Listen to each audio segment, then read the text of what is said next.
बीच एक बड़ी खबर आ रही है। भारत रूस बातचीत के बीच यूएसए का बयान भी सामने आ गया है। यूएसए का बयान क्या है, जल्दी से आपको बता रहे हैं। भारत यूएसए के रिश्ते ऊंचाइयों पर हैं।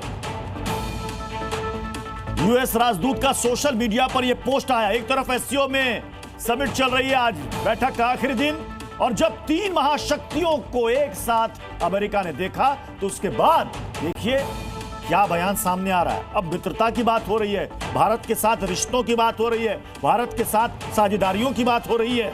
ये कह रहे हैं कि हम अपने द्विपक्षीय संबंधों को अभी और आगे बढ़ाएंगे।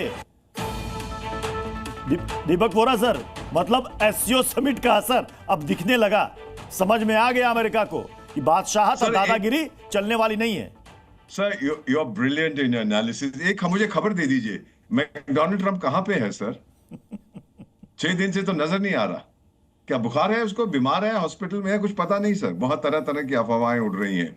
But my own feeling is कि इस बार ये जो डॉक्यूमेंट, सर, पीएम ने स्टेटमेंट दे दी, इसने स्टेटमेंट दी, उसने स्टेटमेंट दी, मैं उनका इतना ध्यान नहीं देता। फाइनल डॉक्यूमेंट हमारे लिए बहुत जरूरी। मेरे पास सारे पढ़े हैं एससीओ के फाइनल डॉक्यूमेंट। ये सबसे मजबूत है आज तक, the strongest for anti terror. अभी मुझे पता नहीं कि वो जो बदमाश शरीफ वहां बैठा है उसने भी कुछ भाषण दिया होगा, और मैं अब जानता हूं वो क्या कहा, मैंने सुना नहीं है सर। पर मेरा गेस ये है, मेरा एस्टिमेट, अजी मेरा देश कितना पीड़ित है आतंक से, हम दुनिया में सबसे ज्यादा परेशान हैं। देखो वो अफगानिस्तान ठोक रहा है, बलोच हमें ठोक रहे हैं, दूसरी तरफ से आईएस हमें ठोक रहा है, और विदेशी ताकतें उनका समर्थन करती। ये जो उसको लिख के पिंजरे वाली मुनरिया ने दिए थे वही पड़ेगा। चेहरा देखा था, भीगे चूहे की तरह वहां बैठा हुआ था। और जब पीएम और पुतिन साहब हाथ में हाथ डाल के गुजरे तो वहां साइड पे खड़ा था। मैंने सोचा ट्रे लेके खड़ा हुआ पानी पिलाने के लिए, पर पानी पिलाने के लिए नहीं खड़ा था। वो सोच रहा था कि मेरी तरफ देखेंगे, देखा तक नहीं। Sir this is the reality. आपने जिक्र किया ना महाशक्तियों का, थैंक यू सर। 140 करोड़ भारतवासियों को आपकी तरफ से यकीन दिलाना चाहता हूं, अब हम विकासशील देशों से निकलकर महाशक्ति। इस तस्वीर को इसलिए हम बार बार दिखा रहे हैं सर, क्योंकि ये इसी अमेरिका ने, डोनाल्ड ट्रंप ने कहा कि आप रूस से तेल खरीदना बंद करो, वरना अभी 50% लगाया है, इससे बढ़ाकर 100% कर देंगे। इसके बावजूद ये गर्मजोशी, हाथ मिलाना, गले मिलना और कहना कि ये रिश्ते को हमको बहुत आगे ले जाना है, और व्लादिमीर पुतिन का ये कहना ये नया वर्ल्ड ऑर्डर है। तो ये साफ साफ अमेरिका को एक बड़ा मैसेज, या मैं कहूं कि सर कड़ा मैसेज जा चुका है। बंद करो दादागिरी, दिन लद गए तुम्हारे। और मैं एक सवाल पूछना चाहता हूं, वो अमेरिकन चार्टर्ड अफेयर जिन्होंने ये पोस्ट किया, ये रिश्ता क्या कहलाता है? टाइगर, आप लोगों को मालूम नहीं है, ये रिश्ता बराबरी की दोस्ती कहलाता है। पुतिन साहब ने ये बताने की कोशिश नहीं की कि मैं शहनशाह, तू मेरा सिपाही। बराबरी पे, इक्वालिटी, रिस्पेक्ट, डिग्निटी, ये सारी चीजें जो प्राइम मिनिस्टर कहते हैं वही पुतिन साहब ने दिखाई है। तो अमेरिका को शायद समझ आ जाएगा कि हम दुनिया में अकेले पड़ते जा रहे हैं। मागा नहीं है, माँ है, मेक अमेरिका अलोन अगेन।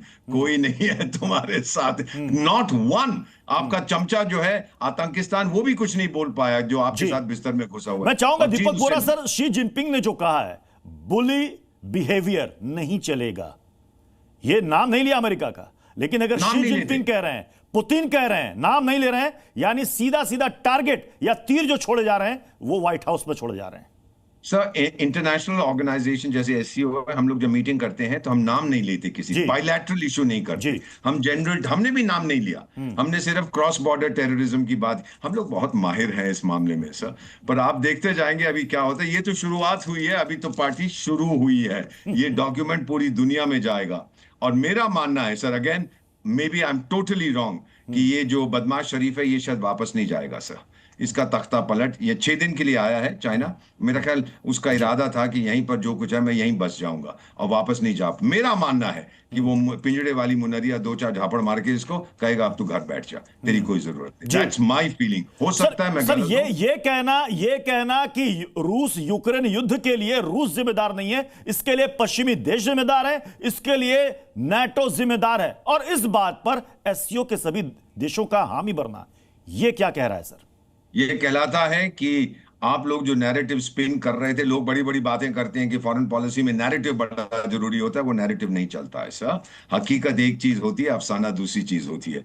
तो हमने जो बताया, सच्चाई बयान की है सर। इस समय मैं आपके बहुत जल्दी से आंकड़ा दे देता हूं, एक ग्लोबल पीस इंडेक्स है, 193 सदस्य हैं यूएन के, और उसमें से उनका लेटेस्ट जुलाई की रिपोर्ट 93 देश क्रॉस बॉर्डर वॉर या टेररिज्म में इन्वॉल्व है। 93 out of 92, I beg your pardon, out of 193। देख लीजिएगा कितना नंबर है, क्रॉस बॉर्डर टेररिज्म और वॉर। और आतंकिस्तान अफगानिस्तान के साथ भी भिड़ रहा है, मेरे साथ भिड़ रहा है, ईरान के साथ भिड़ रहा है सर। वो बेनकाब हो चुका, पता नहीं इस एम्बैरेसमेंट को कैसे वो झेलेगा। उनका सोशल मीडिया देख लीजिएगा, I just seen it sir, अभी 15 आपका फोन आने से पहले वो तो गाली गलौज शुरू हो गया है। अरे भारत से क्यों पंगा लेते हैं, हम क्या मुकाबला, हम तो चूहे हैं, वो शेर है, ये वो लोग कह रहे हैं सर। वो जो हम ये कर देंगे वो कर देंगे, वो भी चुप बैठा हुआ है। इस एससीओ समिट का असर कई जगहों पर देखने को मिल रहा है। मतलब यहां से जो तीर निकले हैं वो बिल्कुल सटीक और सही निशाने पर लगे हैं। बहुत बहुत शुक्रिया दीपक वोरा सर हमारे साथ जुड़ने के लिए।